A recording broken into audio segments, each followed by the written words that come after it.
Hello বন্ধুরা, আজকে জানবো উচ্চ রক্তচাপ কমানোর উপায় কি।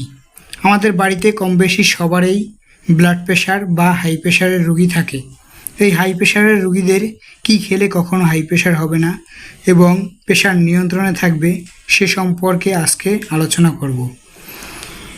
কি করলে আপনার কখনোই প্রেশারের ওষুধ খাওয়া লাগবে না সেগুলো নিয়েই আজকে আলোচনা করব। সাধারণত 140/90 মিলিমিটার অফ মার্কারি থাকলে আমরা ধরে নিতে পারি তিনি হাই প্রেশারের রোগী।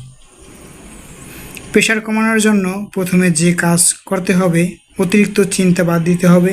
অতিরিক্ত চিন্তা করা যাবে না এবং রাতে কমপক্ষে 8 ঘন্টা ঘুমাতে হবে।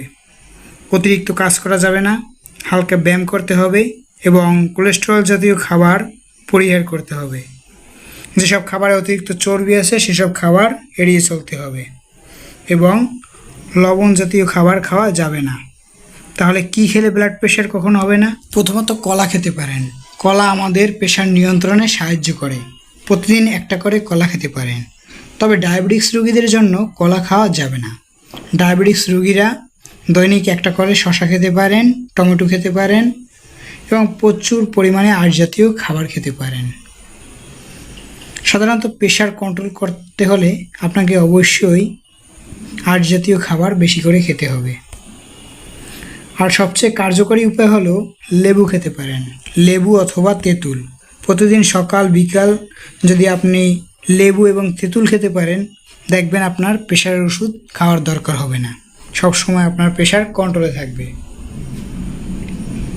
তবে একটা কথা, তাহলে ব্লাড প্রেশার বাড়ায় যেসব খাবার সেগুলো পরিহার করতে হবে। তাহলে কি কি খাবার ব্লাড প্রেশার বাড়িয়ে দেয়? 1 নম্বর হচ্ছে লবণ জাতীয় খাবার, তেলে ভাজা জাতীয় খাবার, এইসব খাবার এড়িয়ে চলতে হবে এবং চর্বিযুক্ত খাবার এড়িয়ে চলতে হবে। তাহলেই আপনার প্রেশার কন্ট্রোলে থাকবে এবং আপনি সুস্থ থাকবেন এবং আপনি ভালো থাকবেন। যদি ভিডিওটা ভালো লাগে তাহলে অবশ্যই আমার পেজটা ফলো দিয়ে পাশে থাকবেন। ধন্যবাদ বন্ধুরা। আমার নাম নির্ঝর মিস্ত্রি। ভালো থাকুন, সুস্থ থাকুন।